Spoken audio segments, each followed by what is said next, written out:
Self induction पढ़ना हम लोग को।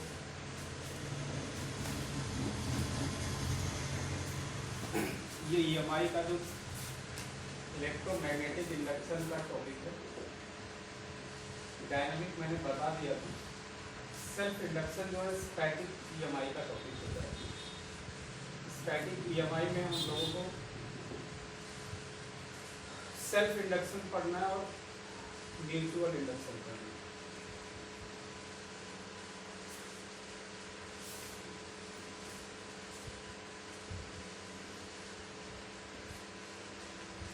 ये दो टॉपिक पढ़ने हैं। इसमें सबसे पहले हम लोग सेल्फ इंडक्शन पढ़ते हैं। देखो सेल्फ इंडक्शन के अंदर क्या पढ़ना है, क्या होता है सेल्फ इंडक्शन समझते हैं। हमने सॉलिनॉइड में मैग्नेटिक फील्ड आपको पढ़ाई है। जैसे ये कोई सॉलिनॉइड है,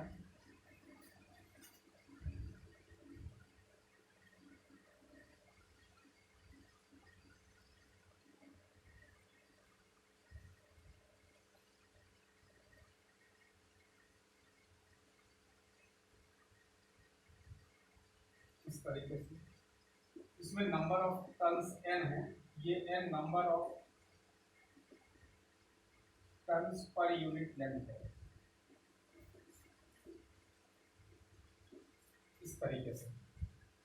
और इसका जो एरिया ऑफ क्रॉस सेक्शन है इसको हम ए ले लेते हैं।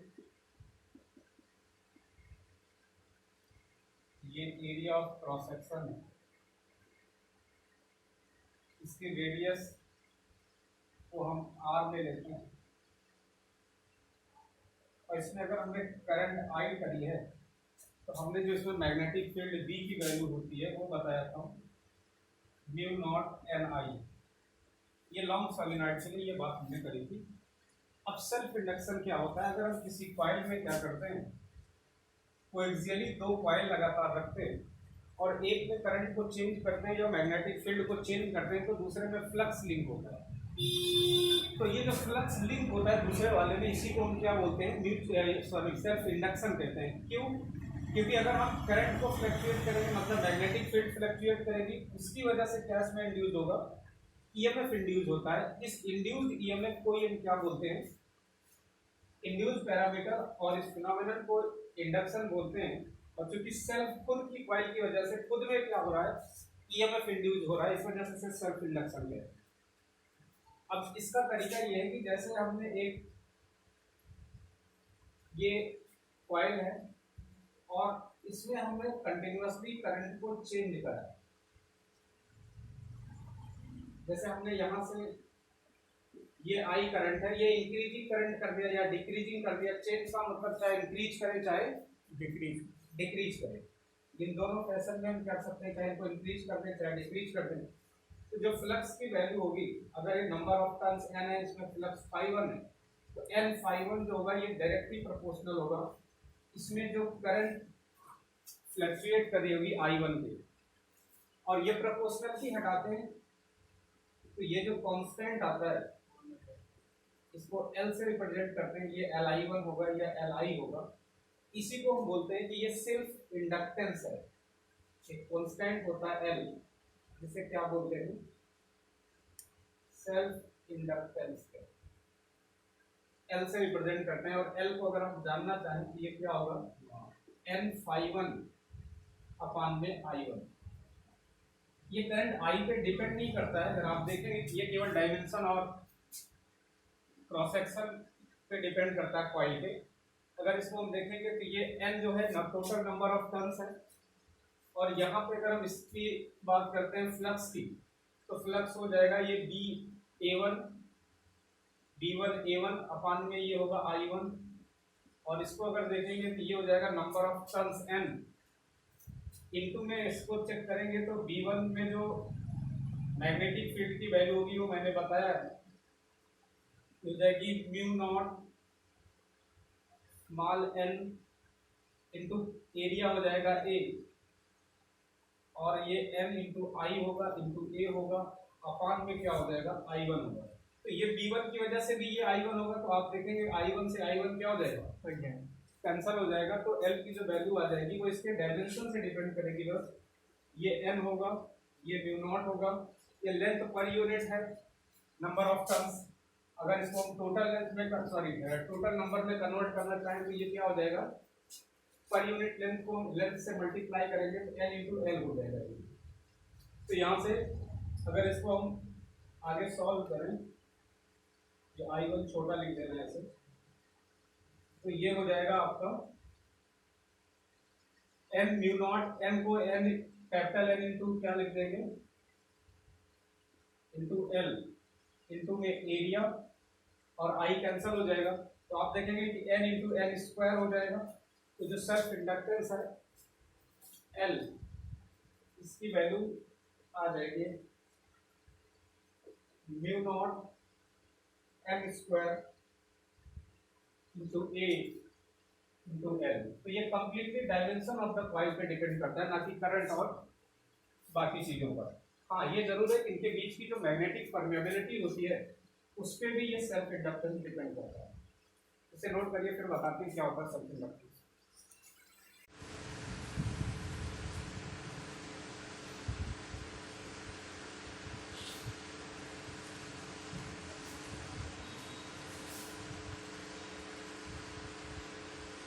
सेल्फ इंडक्टेंस होता है L,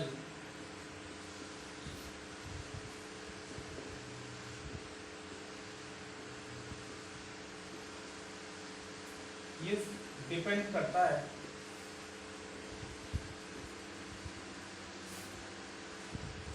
डायमेंशन ऑफ कॉइल या dimension of the coil. L की अगर हम यूनिट की बात करते हैं तो इसकी जो यूनिट होती है वो हेनरी होती है, जोसेफ हेनरी के नाम से ये है, कैपिटल H से लिखते हैं इसको। और मैंने बताया कि अगर इसको वैसे देखें तो एल स्क्वायर ए इंटू एल होता है। ये जो सेल्फ इंडक्टेंस होता है, जैसे रेजिस्टेंस होता था तो वो स्ट्रेट वायर में कुछ ना कुछ रेजिस्टेंस होता है। आप कैपेसिटर मैंने बताया था, जो कैपेसिटेंस होता है ये C होता है। वैसे किसी वायर को अगर कॉइल के फॉर्म में कर देते हैं तो ये आ जाता है इसमें, इसे इंडक्टेंस बोलते हैं I। तो ये रेजिस्टेंस है, तीनों को सेपरेटली ये भी जान लो कि होते क्या हैं। ये रेजिस्टेंस है, ये कैपेसिटेंस है और ये इंडक्टेंस है। इसका काम क्या होता है, आपने पढ़ा होगा करंट इलेक्ट्रिसिटी में। जब करंट फ्लो कर रही होती है तो ये करंट के फ्लो का क्या करता है, अपोज करता है, ये अपोजेस द करंट। रेजिस्टेंस क्या करता है, अपोजेस द करंट, या चार्ज के फ्लो का अपोज करता है। कैपेसिटर का काम होता है टू स्टोर द चार्ज,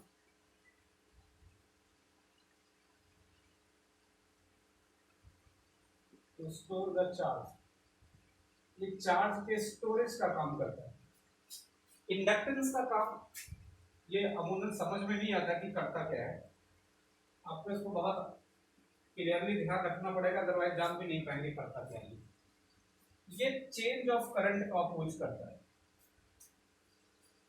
लोगों को लगता है कि करंट का अपोज करता है, लेकिन ये करंट का अपोज नहीं करता, चेंज ऑफ करंट का अपोज करता है। It opposes the change of current, change of any parameter ये क्या करेगा, उसको अपोज करेगा। मतलब ये है कि अगर जैसे करंट फ्लो कर रही है I और अगर ये बढ़ रही है तो इसके बढ़ने का अपोज करेगा। मतलब जो इंडक्टेंस आएगा उससे जो इंड्यूस करंट आएगी वो इसके अपोजिट डायरेक्शन में फ्लो करने लगेगी। लेकिन अगर सपोज दैट करंट डिक्रीज करने लगी, I घटने लगी, तो इसके घटने का अपोज करेगा। और घटने का अपोज कैसे करेगा कि सेम डायरेक्शन में इंड्यूस करंट क्या करने लगेगी, फ्लो करने लगेगी। तो कभी ये नहीं समझ में आता कि क्यों सेम डायरेक्शन में, कभी अपोजिट डायरेक्शन में। तो आपको ये नहीं समझना है कि करंट के किस डायरेक्शन में इंड्यूस करंट होगी, बल्कि आपको ये समझना है कि अपोज करेगा चेंज ऑफ करंट का। चेंज का मतलब बढ़ भी सकता है, घट भी सकता है। अगर घटता है तो घटने नहीं देगा, उसके घटने का विरोध करेगा सेम डायरेक्शन में फ्लो करा के। और अगर बढ़ रहा है तो बढ़ने नहीं देगा, अपोजिट डायरेक्शन में फ्लो करेगा। जिधर इंक्रीजिंग करंट होगी उसके अपोजिट डायरेक्शन में ईएमएफ होगा। नोट करिए इसे, फिर बताते हैं।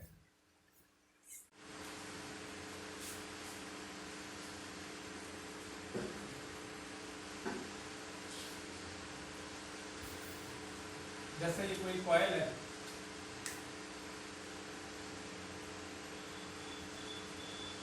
इसका इंडक्टेंस L है और इसमें ये करंट I फ्लो कर रही है और ये करंट इंक्रीजिंग है। तो इंक्रीजिंग करंट है तो इसमें जो इंड्यूस्ड ईएमएफ की डायरेक्शन होगी वो कुछ इस तरीके की होगी। ये इंड्यूस्ड ईएमएफ होगा, तो ऊपर दिख रहा है, नहीं दिख रहा? इसमें जो इंड्यूस्ड ईएमएफ की डायरेक्शन होगी वो ये होगी, जिसकी वजह से जो इंड्यूस्ड करंट फ्लो करेगी वो इस तरीके से फ्लो करेगी, ये आई इंड्यूस और ये इंड्यूस ईएमएफ होगी। अगर इसी कॉइल में करंट जो है वो डिक्रीजिंग होती, ये करंट आई है और ये आई डिक्रीजिंग करंट है,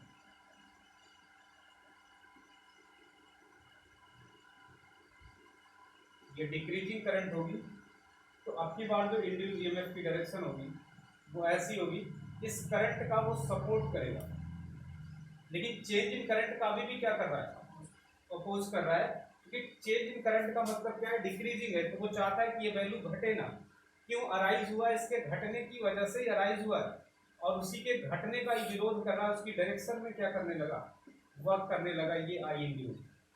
तो इसे बोलते हैं कि ये लेंज लॉ को हर फ्रैक्शन ऑफ सेकंड फॉलो करता है। अगर अभी आप यहाँ पर करंट को कांस्टेंट कर दो, कई बार एग्जाम में पूछा है, अगर आपने कंटिन्यूअसली करंट को कांस्टेंट कर दिया तो कोई भी इंडक्टेंस वर्क नहीं करेगा, बिल्कुल ये वायर एक स्ट्रेट वायर की तरह काम करेगा, ऐसा लगेगा इसमें सिर्फ और केवल सिर्फ रेजिस्टेंस है। जैसे अगर इस कॉइल को हम क्या करते हैं, किसी कांस्टेंट करंट के साथ अगर रखते हैं, आई कांस्टेंट है,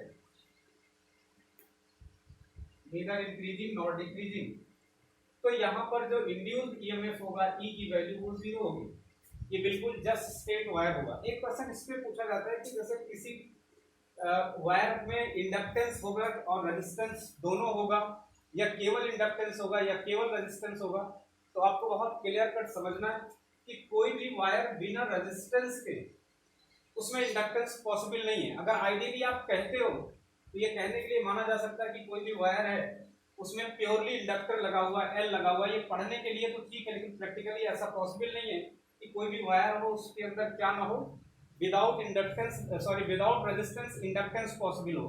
लेकिन हाँ, बिना इंडक्टेंस के रेजिस्टेंस पॉसिबल है। अगर कॉइल में आप वायर को स्ट्रेट करते हैं तो इसमें क्या होगा, सिर्फ और केवल सिर्फ क्या होगा, रेजिस्टेंस होगा, इंडक्टेंस नहीं होगा। तो बिना इंडक्टेंस के रेजिस्टेंस पॉसिबल है, जबकि बिना रेजिस्टेंस के इंडक्टेंस प्रैक्टिकली पॉसिबल नहीं है। अभी हम लोग एलसीआर सर्किट या ऐसी सर्किट में पढ़ते हैं तो हम प्योर इंडक्टिव सर्किट कहते हैं, और उसमें ऐसा मानते हैं कि सर्किट में कंप्लीट तौर पे केवल एल है, ना तो कैपेसिटर है कोई लगा हुआ और ना कोई इसमें रेजिस्टेंस है इस वायर में। तो ऐसा कोई वायर होता ही नहीं कि जिसमें रेजिस्टेंस ना हो प्रैक्टिकली, बट हम इसे पढ़ने के लिए आइडियल सिचुएशन में ये मानते हैं कि इस वायर का रेजिस्टेंस 0 है, सिर्फ और केवल सिर्फ इंडक्टेंस है।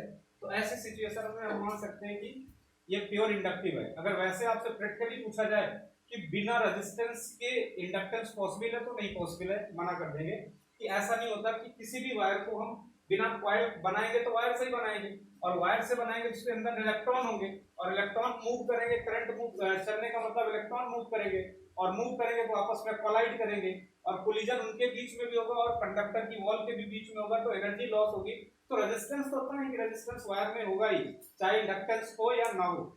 तो ये बात आपको ध्यान रखनी है, इंडक्टेंस जो है वो पॉसिबल नहीं है बिना रेजिस्टेंस के प्रैक्टिकली फिलहाल। इसको भी ऐसे बना लो, इंक्रीजिंग करंट पे क्या होगा, डिक्रीजिंग करंट पे क्या होगा, और कांस्टेंट करंट के साथ क्या होगा।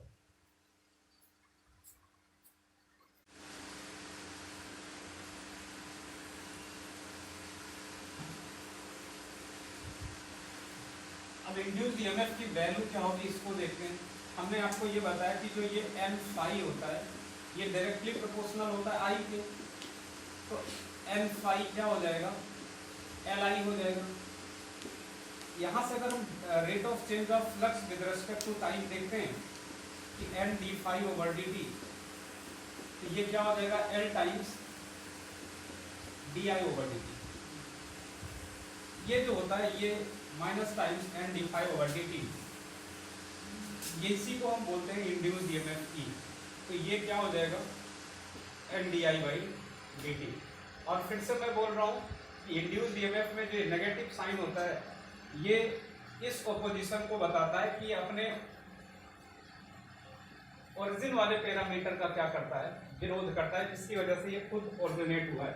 तो ये आपको ध्यान रखना है कि इंड्यूस ईएमएफ जो होगा वो LdI/dt होगा। अब इसमें क्या करता है, कभी कभी जो आपसे क्वेश्चन पूछा जाता है वो ये पूछा जाता है कि आई को वेरिएबल फंक्शन ऑफ टाइम दे देगा, तब आपसे इंड्यूस ईएमएफ पूछेगा। तो इसके लिए क्या करना है, सीधे सीधे डिफरेंशिएट कर देना है और इंडक्टेंस दिया रहेगा हेनरी में, तो इंड्यूस ईएमएफ आ जाएगा। या अगर आपको करंट पूछता है तो आप इसे ऐसे लिख सकते हैं कि di/dt जो होगा ये हो जाएगा E/L, या यहाँ से हम di की बात करते हैं देन इट विल E/L/dt, ऐसा हो जाएगा। फिर इसको आप क्या कर सकते हैं, इंटीग्रेट कर सकते हैं। तो इंटीग्रेशन से पर्टिकुलर टाइम पे आपको करंट मिल जाएगी, चेंज इन करंट मिल जाएगी, कहाँ से कहाँ तक चेंज कर रही है, टाइम के अकॉर्डिंग आप लिमिट रख लेंगे। तो ऐसा भी हो सकता है कि आपको इंड्यूस ईएमएफ का क्या दे, वेरिएबल फंक्शन दे। ऐसा भी हो सकता है कि आपको मेन करंट का वेरिएबल फंक्शन ऑफ टाइम दे। तो किसी भी तरीके का क्वेश्चन होगा, आप इन दोनों क्वेश्चन को लगाते हुए सॉल्व कर सकते हैं। नोट कर लीजिए इसको भी। इंडक्शन क्या होता है ये पढ़ते हैं लोग। तो सेल्फ इंडक्शन में जो कांस्टेंट होता है उसे हम सेल्फ इंडक्टेंस कहते हैं। म्यूचुअल इंडक्शन क्या होता है,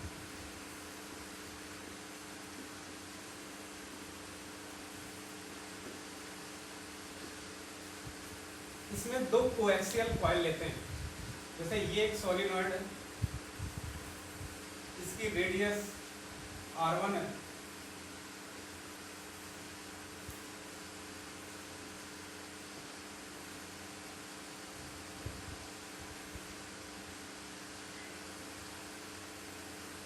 तो इसका क्रॉस सेक्शन कुछ और होगा।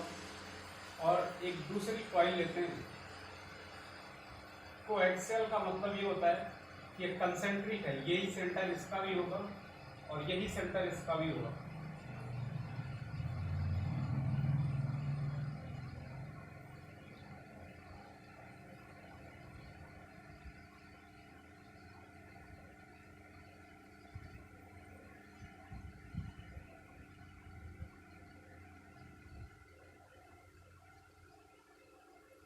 इस तरीके से ये, तो एक को हम प्राइमरी कॉइल कह दे रहे हैं या प्राइमरी सोलेनॉइड या फर्स्ट सोलेनॉइड, और ये इसको हम सेकेंडरी बोल दे रहे हैं,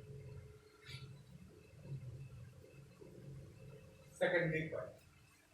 होता ये कि अगर एक में हम चेंज करते हैं तो इसमें जो फ्लक्स लिंक होता है, इस लिंकिंग ऑफ फ्लक्स की वजह से दूसरे में क्या होता है, करंट इंड्यूस होती है। या हम एक में करंट की वैल्यू को इंक्रीज या डिक्रीज करें तो दूसरे में जो होता है वो फ्लक्स लिंक होता है। तो इसे क्या बोलते हैं हम कि इंडक्शन म्यूचुअल हो रहा है। म्यूचुअल का मतलब ये हुआ कि इसकी वजह से क्या हो रहा है, इसकी वजह से इस कॉइल में फ्लक्स लिंक हो रहा है। या उल्टा हम कह सकते हैं कि अगर इसमें ऐसा करते हैं तो इस वाली कॉइल में क्या होता है, फ्लक्स इंड्यूस होता है।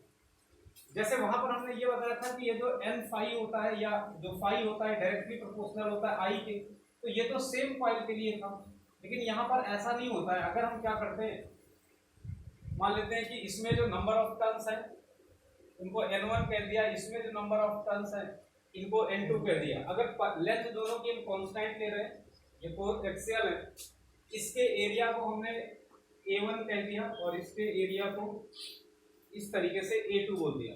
अगर इसमें जो स्मॉल n है उसको हमने N1 से बोल दिया, ये number of turn per unit length है, मतलब स्मॉल n1 को हम ये लिख सकते हैं कैपिटल N1 अपॉन L, और स्मॉल n2 को अगर हम लिखते हैं तो स्मॉल n2 जो होगा ये हो जाएगा कैपिटल N अपॉन में L, या कैपिटल N2 अपॉन L, ये हो जाएगा। दोनों का एरिया ऑफ क्रॉस सेक्शन अलग अलग होगा, A1 A2। अगर इसका रेडियस स्मॉल r है तो इसे हम पाई R1 स्क्वायर कह देंगे और इसको कह देंगे पाई R2 स्क्वायर। ये इस तरीके से ये अब कोएक्सियल का मतलब ये दोनों कॉइल कैसी होंगी, जो कॉइल होंगी ये कोएक्सियली प्लेस होंगी। कोएक्सियल का मतलब ये होगा कि इनका जो सेंटर होगा, जो एक्सिस होगी दोनों की एक्सिस सेम होगी, ये सेम एक्सिस होगी। अब इसमें हम क्या करते हैं, किसी एक में फ्लक्स को लिंक करते हैं या किसी एक में करंट को चेंज करते हैं। जैसे हमने क्या करा कि प्राइमरी कॉइल में सपोज दैट फ्लक्स को चेंज करा, तो प्राइमरी कॉइल में फ्लक्स को चेंज करेंगे मतलब करंट चेंज करेंगे, तो इसकी वजह से जो फ्लक्स इंड्यूस होगा ये N∅2 या N2∅2 ये किसकी वजह से होगा, ये डायरेक्टली प्रोपोर्शनल होगा जो प्राइमरी में करंट चेंज हो जाएगा इस तरीके से। और अगर आप क्या करते हैं, इसको N2∅2 को हटाते हैं तो ये हो जाएगा आपका M12 इंटू I1, और M यहां पर क्या है, ये म्यूचुअल इंडक्टेंस है, म्यूचुअल इंडक्टेंस ऑफ 1/2। क्यों? क्योंकि सेकेंडरी में फ्लक्स चेंज हो रहा है, किसकी वजह से, प्राइमरी की वजह से। इसे 2 लिख लीजिए। ये I1 हम क्या कर रहे हैं, पहले में करंट चेंज कर रहे हैं, तो जो फ्लक्स इंड्यूस हो रहा है वो सेकेंडरी में हो रहा है, तो ये mutual inductance of the second coil with respect to the first हो जाएगा। ये आपको ध्यान रखना है, नोट करिए इसको, फिर बताते हैं आगे।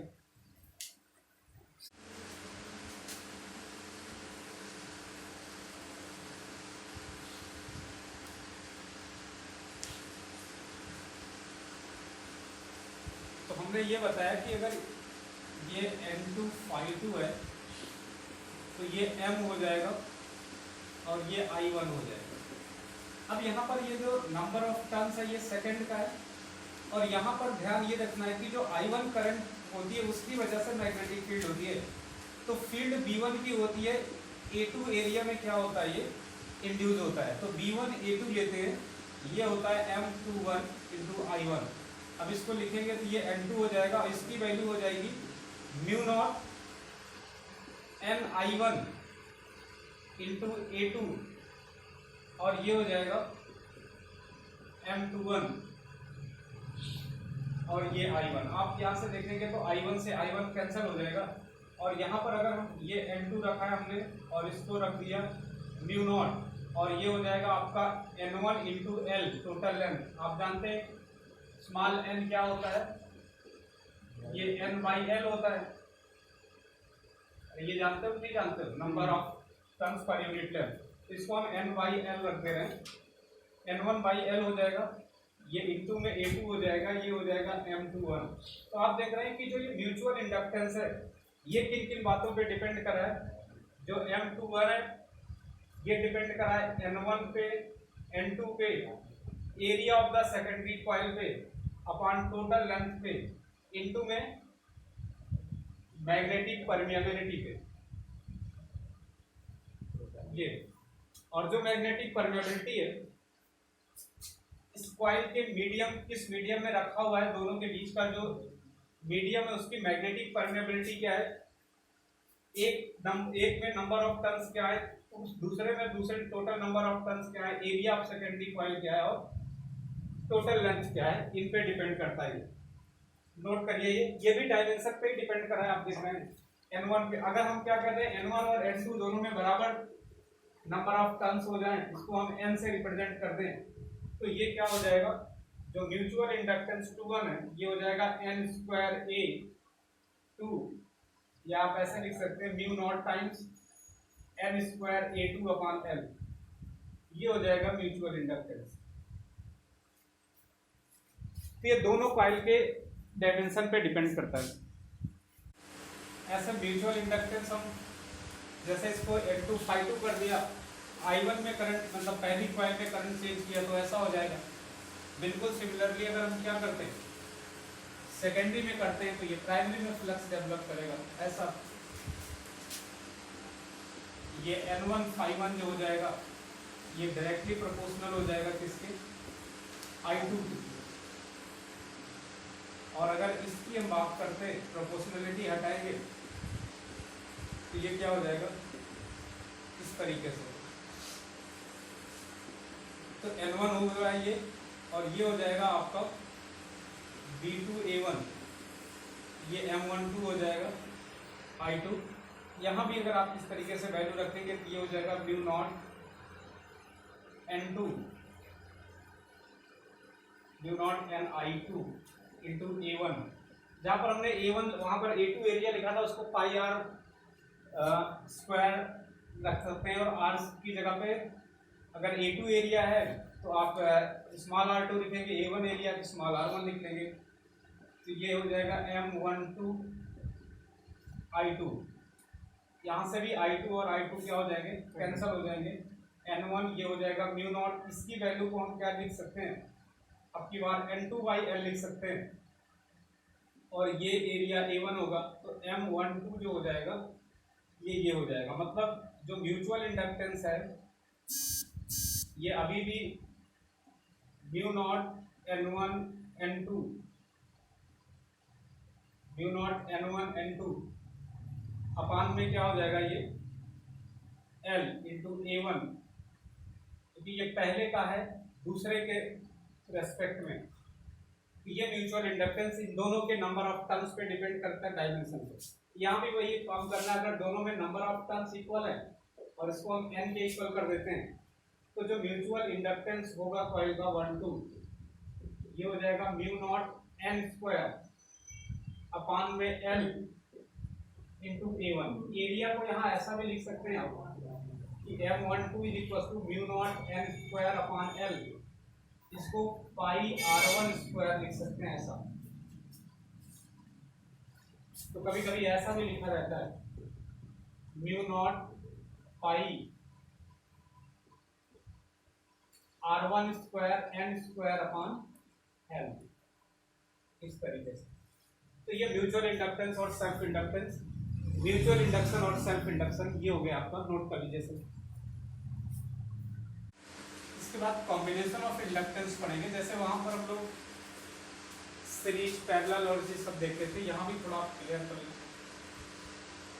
जैसे है नहीं आपके माइंड में, लेकिन देख लो थोड़ा। कॉम्बिनेशन ऑफ इंडक्टेंस,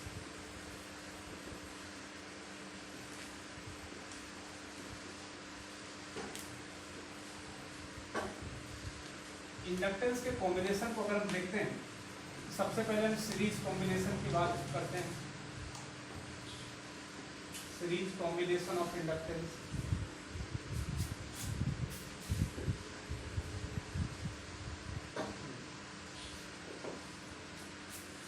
जैसे ये एक इंडक्टर है, एक दूसरी कॉइल है और ये एक तीसरी कॉइल है। इसका इंडक्टेंस L1 है, इसका सेल्फ इंडक्टेंस L2 है, इसका सेल्फ इंडक्टेंस L3 है। इसमें कोई करंट है I जो वेरी कर रही है, तो वेरिएशन ऑफ करंट क्या होगी, थ्रू आउट द लेंथ होगी, और जब थ्रू आउट द लेंथ होगी तो इसमें कुछ EMF इंड्यूस होगा, इसमें इंड्यूस होगा, इसमें इंड्यूस होगा। तो इसमें सपोज दैट E1 होता है, इसमें E2 होता है और इसमें E3 होता है, और पूरा जो इक्विवेलेंट इंड्यूस्ड EMF है E, ये क्या हो जाएगा, ये आपका हो जाएगा E1 plus E2 plus E3, और आप इसे नेट देखेंगे तो ये हो जाएगा L इक्विवेलेंट di/dt। और यहां से अगर इसकी बात हम करते हैं तो ये हो जाएगा L1, ये नेगेटिव में होंगे सारे, माइनस ये हो जाएगा L1 di/dt। I तो कांस्टेंट होगा, वेरिएशन ऑफ करंट भी कांस्टेंट होगी, प्लस में इसको देखेंगे तो ये हो जाएगा minus times L2 di/dt, plus इसको देखेंगे तो ये भी होगा माइनस टाइम्स L3 di/dt। अगर ऐसे ना समझ में आ रहा हो तो आप ये समझिए कि जो E1 होगा, छोटे से डिब्बे में लिख दे रहे हैं, जो E1 होगा ये हो जाएगा माइनस L1 di/dt, अभी बताया था E होता है L di/dt। ऐसे E2 क्या हो जाएगा, माइनस L2 di/dt। ऐसे E3 क्या होगा, माइनस L3 di/dt। ये वैल्यू मैंने यहाँ पर ऐसे रख दी है केवल। आप देखेंगे तो di/dt जो वेरिएशन होगी वो थ्रू आउट द करंट क्या होगी, कॉइल कांस्टेंट होगी, यहाँ भी वही वेरी करेगा, यहाँ भी अगर डिक्रीजिंग करंट है तो भी टाइम के साथ एक जैसा वेरी करेगी पूरी कॉइल में, और अगर इंक्रीजिंग करंट है तो भी एक जैसी पूरी कॉइल में वेरी करेगी। मतलब ये कैंसिल होगा, ये इससे कैंसिल होगा, ये इससे कैंसिल होगा और ये इससे कैंसिल होगा। तो आप देखेंगे कि माइनस पूरे से कैंसिल होगा, तो जो L इक्विवेलेंट आएगा वो जाएगा L1 plus L2 plus L3, मतलब डायरेक्ट सम होगा इनके इंडिविजुअल इंडक्टेंसेस का। ये इनके इंडिविजुअल इंडक्टेंसेस का क्या होगा, सीधे सीधे सम होगा, जैसे रेजिस्टेंस में हुआ करता था। ये नीचे दिख रहा है L1 plus L2 plus L3, ये L इक्विवेलेंट आएगा। ऐसे रेजिस्टेंस भी क्या होता था, R इक्विवेलेंट होता था R1 plus R2 plus R3। बस इनमें और उनमें बेसिक डिफरेंस ये है कि रेजिस्टेंस क्या होता है, रेजिस्टेंस की मैंने बताया कि वो करंट के फ्लो को अपोज करता है और ये चेंज ऑफ करंट को अपोज करेगा। नोट कर लीजिए इसे, फिर पैरेलल बताते हैं।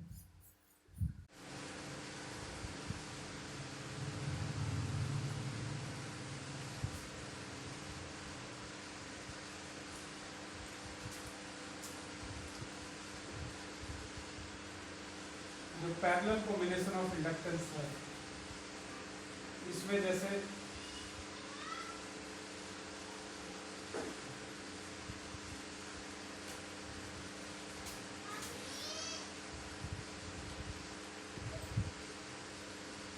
ये है, इसमें जो करंट की वेरिएशन है वो तीनों में अलग अलग जाएगी। जैसे इसमें I1 से वैरी करेगा, इसमें I2 से और इसमें I3 से। और जो नेट करंट होगा I, वो क्या हो जाएगा I1 plus I2 plus I3। और यहाँ से आप di ओवर dt करेंगे कि variation of current, total current with respect to time is equal to variation of current with respect to time in first coil in plus में variation of current with respect to coil in second plus में variation of current with respect to time in third coil। और आप जानते हैं कि जो di over dt होता है, आप जानते हैं E ये इसके इक्वल होता है, या यहाँ से आप ये समझते हो कि di over dt क्या हो जाएगा, ये हो जाएगा E by L। और ये भी आप समझते हो कि पैरेलल में ईएमएफ क्या होता है, पोटेंशियल कॉमन होता है, इक्वल होता है सब में। पैरेलल में मैंने बताया कि पोटेंशियल क्या होगा, इक्वल होगा, सेम होगा, और सीरीज में करंट सेम होती है, ये बात मैंने आपको बताई थी। तो यहाँ से आप देखेंगे कि सब में क्या होगा, ये कॉमन होगा।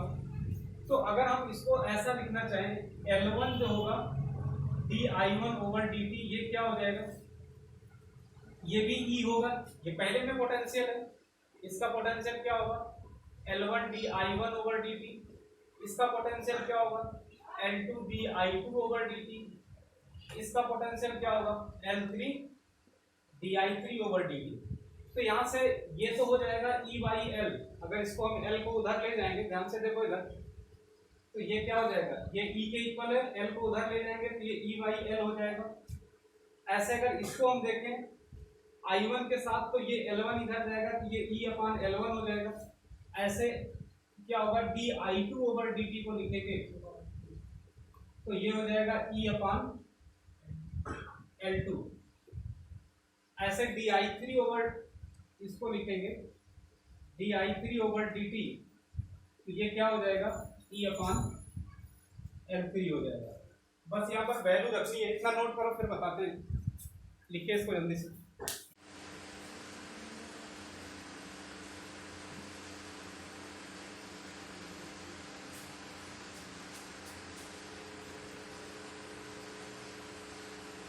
इसको अगर हम देखते हैं, ये हो जाएगा di ओवर dt, ये होगा di1 over dt plus di2 over dt plus di3 over dt। तो ये हो जाएगा आपका E अपान L इक्विवेलेंट, ये हो जाएगा E अपान L1, ये हो जाएगा E अपान L2 प्लस में E अपान L3। पूरे से E कैंसिल होगा, तो 1 अपान L इक्विवेलेंट जो आएगा वो हो जाएगा 1 अपान L1 प्लस 1 अपान L2 प्लस 1 अपान L3, ये हो जाएगा। तो यहाँ से सीरीज और पैरेलल कॉम्बिनेशन में अगर हमको इंडक्टेंस निकालना है तो सीरीज कॉम्बिनेशन में इंडक्टेंस तो डायरेक्ट क्या होगा, उनके इंडक्टेंसेस का सम होगा, और पैरेलल कॉम्बिनेशन में क्या होगा, उनके रेसिप्रोकल सम का क्या होगा, जो वैल्यू आएगी वो reciprocal of the equivalent inductance होगा। और जैसे अगर आपको केवल और सिर्फ केवल दो इंडक्टर दिए हों और ये पैरेलल में है, ये है और ये है, इसकी वैल्यू L1 है और इसकी वैल्यू L2 है, तो यहाँ से जो डायरेक्ट आपको L इक्विवेलेंट लेना है तो वैसे तो 1/L इक्विवेलेंट क्या होगा, 1/L इक्विवेलेंट होगा 1/L1 प्लस 1/L2। अब इसको डायरेक्ट जैसे वहाँ रेजिस्टेंस या कैपेसिटेंस में करते थे कि L इक्विवेलेंट को हम क्या लिख सकते हैं, ये लिख सकते हैं L1 L2/L1 प्लस L2। ये कैसे आया, समझ में आ रहा है? इसको इससे मल्टीप्लाई करेंगे, इसको इससे मल्टीप्लाई करेंगे, दोनों को आपस में करेंगे, फिर इसका इनवर्स करेंगे। देख लो एक बार जल्दी से। जैसे अगर हम क्या है 1/L इक्विवेलेंट की बात करते हैं तो इसको इससे मल्टीप्लाई की, ये क्रॉस L2 हो जाएगा, प्लस में ये L1 हो जाएगा, अपान में L1 इंटू L2 हो जाएगा। इसको रेसिप्रोक करेंगे, ऊपर करेंगे तो ये हो जाएगा L1 L2 अपान L1 प्लस L2। ये ध्यान रखना। तो रेजिस्टेंस, कैपेसिटेंस और इंडक्टेंस एक बार फिर से अच्छे से देख लेना, नोट करिए इसे, तो फिर आप बता देते हैं दोनों को, तीनों को एक बार कोरिलेट करके।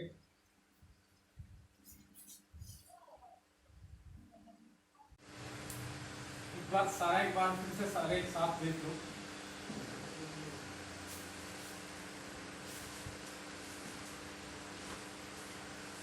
रेजिस्टेंस के लिए हमने बताया था, पहला तो सीरीज में बताया था R इक्विवेलेंट जो होता है वो R1 plus R2 plus R3 इस तरीके से, और जो ये पैरेलल में इक्विवेलेंसी होती है ये 1/R इक्विवेलेंट, ये सीरीज का है और ये पैरेलल का है 1/R1 plus 1/R2 plus 1/R3 इस तरीके से ये पैरेलल में हो जाएगा। ये तो रेजिस्टेंस की बात है। कैपेसिटेंस में बताया था इसका जस्ट उल्टा होता है। अगर हम कैपेसिटेंस की बात करें तो C1/C इक्विवेलेंट जो होता है ये होता है 1/C1 plus 1/C2 plus 1/C3, ये सीरीज होती है। और इसका जो पैरेलल होता है C इक्विवेलेंट वो हो जाता है C1 plus C2 plus C3, ये पैरेलल में आता है। और इंडक्टेंस का भी बताया कि इंडक्टेंस में अगर हम बात करते हैं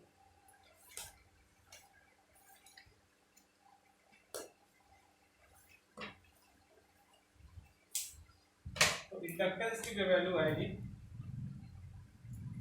वो सीरीज में L इक्विवेलेंट हो जाएगा L1 plus L2 plus L3, और 1/L इक्विवेलेंट ये सीरीज में होगा और ये पैरेलल हो जाएगा। अभी बताया है 1/L1 1/L2 1/L3। चलो उसका नोट कर लो। ये करंट को अपोज करेगा, अपोजेस द करंट। ये चार्ज को स्टोर करेगा, स्टोर द चार्ज।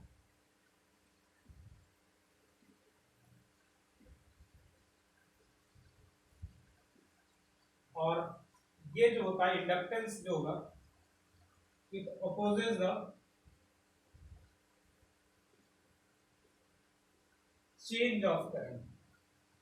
ये ध्यान रखिए क्योंकि वहां बार बार जब चेंज करके करंट को हम फ्लो कराएंगे, मैंने करके भी बताया था कि ईएमएफ की डायरेक्शन कैसे बदलेगी।